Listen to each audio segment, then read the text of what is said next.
Hi brothers, இந்த video நம்ம என்ன பார்க்க போகிறோம் அப்படின்னா IPL 2026 match number 66 GT CSK மேட்ச்க்கான மேட்ச் ப்ரிவியூ அனாலிசிஸ் தான் வந்து பார்க்க போகிறோம். மேட்ச் சினாரியோவை பொறுத்த வரைக்கும் பார்த்தீங்க அப்படின்னா சிஎஸ்கேக்கு இன்னுமே வாய்ப்பு இருக்குது. ஏன்னா கேகேஆருக்கு 2 மேட்ச் இருக்குது. ஸோ இன்றைக்கி ஒரு மேட்ச் நடக்குது, அதுக்கப்புறம் ஒரு மேட்ச்ன்றது இருக்கும். ஸோ டோட்டலாக ஒரு டீமுக்கு 14 மேட்ச்ன்றதுனால சிஎஸ்கேக்கு இதுதான் கடைசி மேட்ச். ஸோ இதில் நல்லபடியாக வின் பண்ணாங்க அப்படின்னா அடுத்து இருக்கக்கூடிய டீம்ஸ், அந்த 4ஆம் பொசிஷனில் இருக்கக்கூடிய டீம்ஸ் ஆர்ஆராக இருக்கட்டும், பஞ்சாப் கிங்ஸு, ஸோ அடுத்தடுத்து யார் காம்படிட்டிவாக இருக்காங்களோ எல்லாமே தோற்றாங்க அப்படின்னா சிஎஸ்கேக்கு ஒரு வாய்ப்பு இருக்குது. ஸோ அதை நான் என்ன சொல்ல வரேன் அப்படின்னா அவங்களோட ஒரு வெற்றி வாய்ப்பை பொறுத்து இவங்களுக்கு வந்து உள்ளே போகிறதுக்கான வாய்ப்புகள் இருக்கும். இந்த மேட்ச்சுக்கு அதுக்கு நல்லபடியாக ஜெயிச்சு வைக்கணும். அதுக்கப்புறம் தான் நம்ம மற்றவங்க ஜெயிக்கிறாங்களோ தோக்குறான்றதை பார்க்கணும். ஸோ பார்க்கலாம். ஸோ ஜிடி வந்து நல்ல ஃபார்மில் இருக்காங்க, ஆல்ரெடி குவாலிஃபை ஆகிட்டாங்க. ஸோ அப்படியே வந்து அவங்களோட பெஸ்ட் 11 வச்சு ப்ளே பண்ணி அப்படியே அது பிளே ஆஃப்ஸ் ஃபுல்லாக ப்ளே பண்ண தான் வந்து பார்ப்பாங்க. இப்போதைக்கு அவங்களோட டீம் ஆல்ரவுண்டிங் பர்ஃபார்மன்ஸ் கொடுத்துட்ருக்காங்க. அதுதான் வந்து சிஎஸ்கேக்கு பெரிய வந்து மைனஸாக இருக்கும். ஸோ இந்த மேட்ச்சுக்கான மேட்ச் ப்ரிவியூ அனாலிசிஸ் பார்த்துருவோம். வீடியோ ஸ்கிப் பண்ணாமல் பாருங்கள், ரொம்ப யூஸ்ஃபுல்லாக இருக்கும். டெலிகிராம் சேனலில் ஜாயின் பண்ணி வச்சுக்கோங்க. டிஸ்கிரிப்ஷனில் லிங்க் இருக்குது, கிளிக் பண்ணி ஜாயின் பண்ணி வச்சுக்கோங்க. எப்போதுமே நம்ம டெலிகிராம் சேனலில் யூஸ்ஃபுல்லான திங்ஸ் தான் நான் ஷேர் பண்ணிகிட்டே இருப்பேன். ஸோ அதுக்கப்புறம் வீடியோ லைக் பண்ணிடுங்க. பக்கத்தில் ஹைப் ஆப்ஷன்ஸ் இருந்துச்சுன்னா ஹைப்புமே கொடுத்துருங்க. அது நம்ம வீடியோவுக்கு ரொம்ப யூஸ்ஃபுல்லாக இருக்கும். சேனலையும் சப்ஸ்கிரைப் பண்ணி வச்சுக்கோங்க. அடுத்தடுத்த மேட்ச் வீடியோஸ் போட்டுகிட்டே தான் இருக்கேன். ஸோ யூஸ்ஃபுல்லாக இருக்கும். இப்போ நம்ம வீடியோக்குள்ளே போயிடலாம். வெல்கம் டு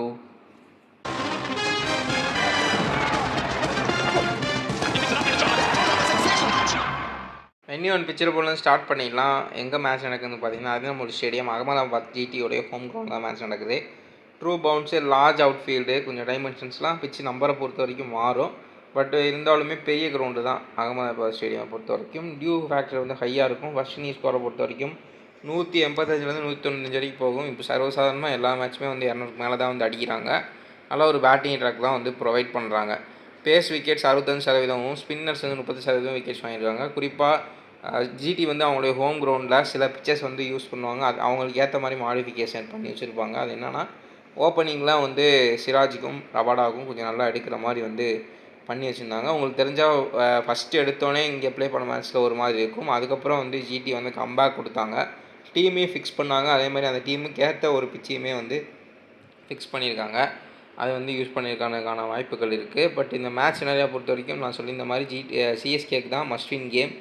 அவங்க ஜெயிச்சே ஆகணும். ஜிடி ஆல்ரெடி குவாலிஃபைன்றது ஆகிட்டாங்க. ஸோ அவங்களுடைய பொசிஷனை ஹோல்ட் பண்ணுறதுக்காண்டி நல்லபடியாக ப்ளே பண்ண ட்ரை பண்ணுவாங்க ஜிடி. அதே பெஸ்ட் 11 வச்சு கொண்டு போக ட்ரை பண்ணுவாங்க. ஐடியல் ஸ்ட்ராட்டஜி பொறுத்த வரைக்கும் win toss and Pavul first, chasing தான் வந்து ஐடியல் ஸ்ட்ராட்டஜி. டியூ நல்லாவே எக்ஸ்பெக்ட் பண்ண முடியும். ஸோ அதான் வந்து chasing friendly ground. So ideal strategy வந்து உங்களுக்கு சேசிங் தான். பிளேயிங் கிரவுண்டை பார்த்துலாம். ஜிடியை பொறுத்த வரைக்கும் அவங்களோட பெஸ்ட் டீம் வச்சு தான் வந்து ப்ளே பண்ணுவாங்க. 1 or 2 பிளேயர்ஸ் வந்து சேஞ்சஸ் இருக்கலாம். Shubman Gill, Sai Sudhan, Jos Buttler, Jason Holder, Washington Sundar, Nishant Sindhu, Rashid Khan, Kagiso Rabada, Arshad Khan, Sai கிஷோரை போன மேட்ச் உள்ளே கொண்டு வந்தாங்க. அந்த மாதிரி 1-2 சேஞ்சஸ் வந்து இருக்கலாம். முகமது சிராஜ், ராகுல் தெவாட்டியா, சஞ்சு சாம்சன், ருத்ராஜ் கெக்வாட், உர்வில் பட்டேல், பிராவிஸ், கார்த்திக் சர்மா, சிவம் துபே, ஸ்பென்சர் ஜான்சன், அகில் ஹுசேன், நூர் அகமது, அன்சுல் கம்போஜ், குர்ஜப்ரீத் சிங், முகேஷ் சௌத்ரி, இதுதான் அவங்களுடைய 11ஆக இருக்கும் மேக்ஸிமம். சிஎஸ்கேல சில மாற்றங்கள் எதிர்பார்க்கலாம். Must-win game. ஸோ என்ன பண்ணுறாங்கன்றதை பார்க்கலாம். ஃபார்ம் அண்ட் மவுண்டம் பொறுத்த வரைக்கும் உங்களுக்கு சிஎஸ்கே வந்து தோற்றுட்டே இருக்காங்க. ஜிடி வந்து ஜெயிச்சு எப்படியோ வந்து அவங்களுடைய ஸ்பாட்டை குவாலிஃபை ஆகிட்டாங்க. இப்போ அவங்களுடைய பிளேஸை தக்க வச்சுக்கிறதுக்காக இந்த மேட்ச் வந்து ப்ளே பண்ணுவாங்க. ஸ்ட்ரென்த்தை பொறுத்த வரைக்கும் அவங்களுடைய இந்த வென்யூ ஹோம் கிரவுண்டில் ஓப்பனிங் பேர் டாப் 3 3 பேருமே வந்து பயங்கரமான ஷாட்ஸு, பவுலர்ஸுமே பயங்கரமான ஷாட்ஸ் வச்சுருக்காங்க. வீக்னஸை பொறுத்த வரைக்கும் நம்ம அகில் ஹுசைன், நூர் அகமதுக்கு கொஞ்சம் ஸ்ட்ரகிள் ஆகிறதுக்கான வாய்ப்புகள் இருக்கும். பட் இருந்தாலுமே ஓப்பனர்ஸ் 2 பேருமே ஆர்த்தடாக்ஸான பிளேயர்ஸு. ஜாஸ் பட்லருக்கு மட்டுமே ஸ்பின்னுக்கு வந்து லைட்டாக வந்து ஒரு இஷ்யூ இருக்குது. இது கொஞ்சம் பெரிய கிரவுண்டுனால ஜாஸ் பட்லருக்கு கொஞ்சம் பிரச்சனையாக இருக்கும். இழுத்தடிச்சாலுமே கையில் போடுவதற்கான வாய்ப்புகள் இருக்கும். அது மட்டுமே அவங்களுக்கான வீக்னஸ். இந்த பக்கம் ஸ்ட்ரென்த்தை பொறுத்த வரைக்கும் அவங்களுக்கு இந்த நூர் அகமது, அகில் ஹுசைன் வந்து ஸ்ட்ரென்த்தாக இருப்பாங்க சிஎஸ்கேக்கு. வீக்னஸை பொறுத்த வரைக்கும் ரபாடா, சிராஜை வந்து ஓப்பனிங்கில் தாங்கி ஆகணும். அப்படி இல்லைனா வந்து அவங்க டீமே கொலாப்ஸ் ஆகிறதுக்கான வாய்ப்புகள் இருக்குது. காரணம் உங்களுக்கு ருத்ராஜ் கெக்வாட் 14 மேட்ச்சில் வெறும் 2 மேட்ச் தான் வந்து 50 ரன் அடிச்சிருக்காரு. எல்லா மேட்சுமே வந்து ஃப்ளாப்பு, நீங்களுமே வந்து பார்த்துருப்பீங்க. அதில் ஒரு மேட்ச் வந்து ஜிடி கூட தான் வந்து ப்ளே பண்ணி 60 ரன் அடித்தார். சேப்பாக்கில் ஜிடியோட பவுலிங் தாங்க முடியாமல் எல்லாருமே அவுட் ஆனாங்க. அவர் வந்து கடைசி வரைக்கும் கொண்டு போய் அடித்தார், 60 ரன் அடித்தார். சேசிங்கில் பார்த்தா இவங்க வந்து ஆடினது வேறு கிரவுண்டு, அவங்க வந்து ஆடினது வேறு கிரவுண்டுன்ற மாதிரி ஈஸியாக வந்து வின் பண்ணிட்டாங்க. சாய் சுதர்ஷன் பெரிய ஸ்கோருன்றதை அடித்தார். எல்லாருமே வந்து அந்த மேட்ச்ன்றதை பார்த்துருப்போம். ஸ்டாட்ஸ் பார்த்துக்கலாம். சுக்மன் கில் 33, 52 வென்யூவில் 33 வந்து சிஎஸ்கே எகெயின்ஸ்டாக, Sai Sudharsan 44-48, Jos Buttler 34-31, Jason Holder 1 wicket average, 1.3 wicket average, Washington Sundar 18, அதுக்கப்புறம் வந்து 8 எக்கனாமியில் வந்து பவுலிங்ன்றது பண்ணியிருக்காரு. பட் பேட்டிங்கை பொறுத்த வரைக்கும் நம்ம கன்சிடர் பண்ணோம், பவுலிங் வந்து யூஸ் பண்ண மாட்டாங்க. ஸோ அதனால் பேட்டிங்கில் இப்போதைக்கு ரீசெண்டாக ஓரளவுக்கு நல்லா டீசெண்டாக எல்லா மேட்ச்சுமே அடிச்சிட்ருக்காரு. ஒரு 25-30 ரன் வந்து ப்ளேஸ் பண்ணுறார் அவருடைய ஸ்கோரில். நிஷாந்த் சிந்து 14-15, ரஷித் கான் 1.3, 1.6, ரபாடா 1.5, 1.8, அசத் கான் 1 விக்கெட் ஆவரேஜ், அதுக்கப்புறம் முகமது சிராஜ் 1.2, 1.3, சாய் கிஷோருக்கு வந்து இந்த வென்யூவில் பர்டிகுலராக நல்ல விக்கெட் ஆவரேஜ்ன்றது வச்சுருக்காரு. ஸோ இம்பேக்ட் பிளேயர் ராகுல் டெவட்டியா 26, 24. ஸோ இப்போ எல்லாமே பேட்டிங் பிச்சாக தான் வந்து கொடுக்குறாங்க. ஸோ டாப் ஆர்டர் தான் மோஸ்ட்லி நம்ம கன்சிடர் பண்ண போகிறோம். அவங்களுடைய ஸ்டாட்ஸ் எவ்வளோ இருக்குது என்னதுன்றதை பார்த்துக்கிறதே பெட்டராக இருக்கும். அதுக்கப்புறம் வந்து பவுலர். ஸோ பவுலர் குறிப்பாக பேட்டிங் பிச்னால் ஒரு 1-4 வரைக்கும்குள்ளே தான் வந்து எடுப்போம். 4 கூட வந்து அதிகபட்சம் தான். ஸோ 1-3 பேர் தான் எடுப்போம். ஸோ அப்படி இருக்கக்கூடிய ஒரு ஸ்டார் பவுலர்ஸ்க்கான ஸ்டாட்ஸ் பார்த்து வச்சுக்கிறது பெட்டராக இருக்கும். ஸோ யூஸ்ஃபுல்லாக இருக்கும், பார்த்து வச்சுக்கோங்க. இவர் சஞ்சு சாம்சன் ஜிடி கிங்ஸை 30, வென்யூவில் 29, ருத்ராஜ் கேக்வாட் 40, 35, உர்வில் பட்டேல் 16, 24, பிராவிஸ் 22, 19, கார்த்திக் சர்மா 21, 18, சிவம் துபே 33, 32, அதுக்கப்புறம் ஸ்பென்சர் ஜான்சன் 1 விக்கெட் ஆவரேஜ், அதுக்கப்புறம் Akeal Hosein 1 wicket average, Noor Ahmad 1.4, 1.5, Anshul Kamboj 1.1, 1.3, முக்கிய சௌத்ரி 1.4 and 1.1, குர்ஜப்னீத் சிங் இந்த சீசனில் தான் வந்து ப்ளே பண்ணுறாரு. பெரிதளவில் இந்த இதுவுமே இல்லை. ஸோ இந்த பக்கம் ஒரு சொல்லிக்கிற அளவுக்கு பவுலர்ஸ் அப்படின்னா இதில் வந்துட்டு அவங்களுக்கு ரஷித் கானும் ரபாடாவுமே ஒரு நல்ல விக்கெட் ஆவரேஜ் வச்சுருக்காங்க. ஸோ ஸ்பின்னர்ஸ் பெருசாக எடுப்படுறது இல்லை, எப்போயாவது ரஷித் கானும் விக்கெட் வாங்குறது அப்படின்ற பட்சத்தில் சிராஜும் நம்ம வந்துட்டு உங்களுக்கு ரபாடாவை கம்பேர் பண்ணுறப்ப விக்கெட் நேக்குன்றது கொஞ்சம் கம்மியாக தான் இருக்குது அவருக்கு.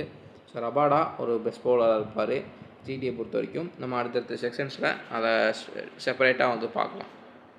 பவுலர் இம்பேக்ட் அனலைசிஸ்ன்றதை பார்த்துக்கலாம். ஜிடிக்கு ரபாடா வந்து நல்ல ஒரு இம்பேக்ட்ஃபுல்லாக இருப்பார் இந்த மேட்ச்சு. சிஎஸ்கேக்கு Noor Ahmad and Akeal Hosein நல்ல ஒரு இம்பேக்ட்ஃபுல்லாக இருக்கிறதுக்கான வாய்ப்புகள் இருக்குது. But Rabada definitely going to be ஒரு இம்பேக்டாக இருப்பார். இந்த பக்கம் நூர் அகமது கொஞ்சம் எதிர்பார்க்கலாம். ஸோ இந்த வென்யூ வந்து கொஞ்சம் ஸ்பின்னர்ஸுமே குறிப்பாக பிளாக் சைலு, ஸோ அதனால் வந்து கொஞ்சம் இருக்கலாம். பெரிய கிரவுண்டும் கூட, அதுவுமே கொஞ்சம் ஹெல்ப்ஃபுல்லாக இருக்கும். பவுலர் இம்பேக்ட் அனாலிசிஸில் இவங்க 3 பேர் தான் வந்து இம்பேக்ட்ஃபுல்லாக இருக்க போகிறாங்க இந்த மேட்ச்சு. ஸோ நோட் பண்ணி வச்சுக்கோங்க. நெக்ஸ்ட் நம்ம என்ன பார்க்குறோம் அப்படின்னா ஹெட் டு ஹெட்ன்றதை பார்த்துலாம். ஹெட் டு ஹெட்டை பொறுத்த வரைக்கும் உங்களுக்கு இப்போ ரீசெண்டாக ஹெட் டு ஹெட்டில் 5 மேட்ச் வந்து ஜிடி தான் வின் பண்ணியிருக்காங்க, 3 மேட்ச் தான் வந்து சிஎஸ்கே வின் பண்ணியிருக்காங்க. இவங்க தான் வந்து லீட்லன்றது இருக்காங்க. ஸோ ஆவரேஜ் ஃபர்ஸ்ட் இன்னிங் ஸ்கோரை பொறுத்த வரைக்கும் ஜிடி 192 அடிச்சிருக்காங்க, இவங்க வந்து 176 தான் வந்து அடிக்கிறாங்க இவங்க 2 பேத்துக்குள்ள மேட்ச் நடக்கிறப்போ. ஹையஸ்ட் டோட்டலை பொறுத்த வரைக்கும் 217க்கு 4ன்ற ஒரு ஸ்கோர் அடிச்சிருக்காங்க, இவங்க 231க்கு 3ன்ற ஒரு ஸ்கோர் அடிச்சிருக்காங்க. லோவஸ்ட் டோட்டலை பொறுத்த வரைக்கும் 143, 128. டாஸுமே வந்து பார்த்திங்கன்னா ஜிடி தான் அதிகமாக வந்து வின் பண்ணியிருக்காங்க. ஸோ மென்டலேஜ் எல்லாமே இப்போதைக்கு அட்வான்டேஜ் வந்து ஜிடிக்கு தான் வந்து இருக்குது, சிஎஸ்கேக்கு ரொம்பவுமே கம்மி. ப்ரெஷர் மேட்சும் கூட, அதனால் அவங்க மென்டலேஜ் ரொம்ப பூராக தான் இருக்கும் ஜிடியை பொறுத்த வரைக்கும், சிஎஸ்கேயை பொறுத்த வரைக்கும். ஸோ இங்கே மேட்சப் மேட்ரிக்ஸ்ன்றதை பார்த்துடலாம். ஸோ ஓப்பனர்ஸ் ஆனால் சஞ்சு சாம்சன், ருத்ராஜ் கேக்வாட் விசேஷ் ரபாடா ஒரு மேட்சப் பண்ணுறது இருக்குது. அதுக்கப்புறம் வந்து Shubman Gill, Jos Buttler versus Noor and Akeal Hosein. So இந்த ஒரு மேட்சப் பண்ணுறதுமே இருக்குது. ஸோ கீ பேட்டில்ஸ்ன்றது ரொம்ப இம்பார்ட்டன்ட், நம்ம அதை வந்து பார்த்துருவோம். So opening battle Ruturaj Gaikwad versus Kagiso Rabada 4 time வந்து அவுட் ஆகிருக்காரு. ரபாடாவுக்கு தான் சூப்பர் அட்வான்டேஜ், நோட் பண்ணிக்கோங்க. இது வந்து power play battle. Sanju Samson Rabada Sanju சாம்சனையும் 3 டைம் எடுத்திருக்காரு, அது வந்து ஒரு அட்வான்டேஜ் இருக்குது.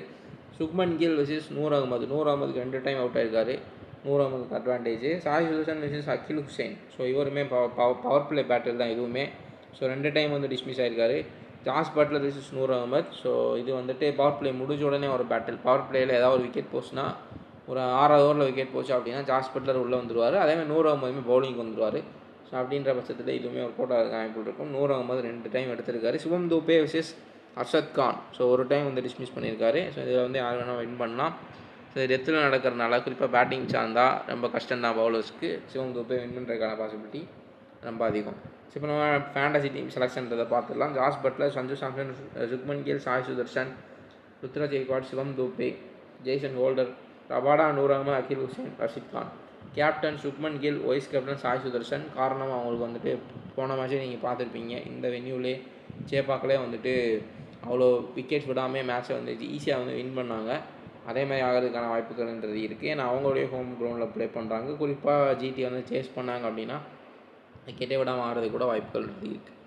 ஸோ ராகுல் தெவாட்டியாவும் சாய் கிஷோரும் ஒரு டிஃபரெண்டியல் பிக்காக இருப்பாங்க. இப்போ நீங்கள் ரஷீத் கானை கன்சிடர் பண்ணுறீங்கன்னா அந்த இடத்துல சாய் கிஷோரை உள்ளே விட்டிங்கன்னா உங்களுக்கு வந்துட்டு ஒரு டிஃபரெண்டியல் பிக்காகவும் நல்ல ஒரு இதுவாக இருக்கும், சேஞ்சாக இருக்கும். ரஷீத் கானுக்கு சாய் கிஷோர் எடுத்திங்கன்னா கொஞ்சம் பர்சன்டேஜுமே கம்மியாகும். ஸோ அந்த மாதிரி வந்து ஒரு இதுவுமே இருக்குது.